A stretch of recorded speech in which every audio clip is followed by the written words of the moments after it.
terrorist organization. And I do, before I let you go, I do just want to ask you about news from this past weekend. Congresswoman Marjorie Taylor Greene, who up until recently was one of President Trump's most staunch allies, she announced that she's resigning from Congress. And in part, she said that she talked about the fight for health care. And I want to read what she said.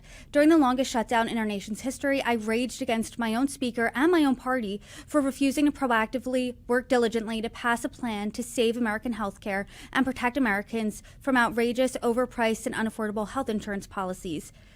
What do you make of her resignation, A, and B, what do you make of her thoughts on healthcare there?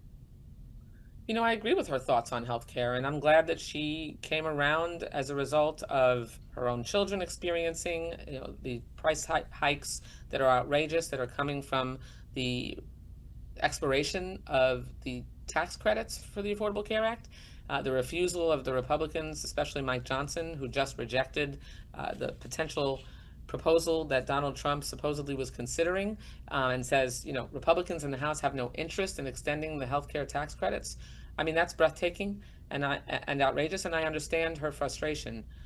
What I don't understand is, her commentary that she's leaving because she doesn't want to endure a brutal primary and have to sort of fight back against the president, and then only to, I think she's right, have the election result in her serving in a Democratic majority.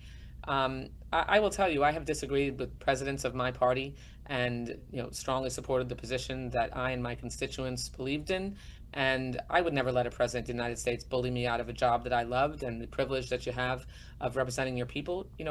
I would imagine she feels like she knows her people, like I know I know my people, and I think it's sad and unfortunate and disappointing that she would. And I don't agree with Marjorie Taylor Greene on almost anything. In fact, I sponsored the resolution that removed her from her committees in her first term because of her appalling conduct.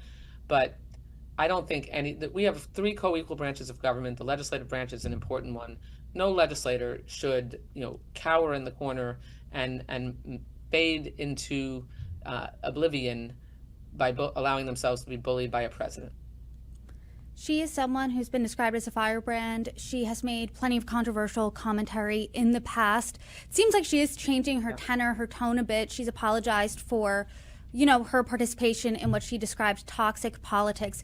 Do you think that the Democrat Party is big tent enough? Democratic Party. Do you think that the Democratic Party is big tent enough to welcome someone like Marjorie Taylor Greene in? Marjorie Taylor Greene is certainly not suggesting that she wants to become a Democrat, but as someone who has always reached across the aisle, files legislation, I file legislation with co-leads, co-Republican leads, whether I'm their co-lead or they're mine, all the time. And like I said, I don't agree with Marjorie Taylor Greene on anything, but she gave an opening to the possibility of being able to work with her in recent weeks, where there seemed to be none before, and then slammed the door shut when she said that she was going to resign. So, I was intrigued by the possibility of, exploring avenues that might have made it possible to work with someone who I was so polar opposite from, like I am with Tim Burchett, by the way. We don't agree on anything. We always joke about that. But we found a way to work together on some things, and that's the way the legislative process is supposed to work. But she doesn't appear to be willing to give that a chance.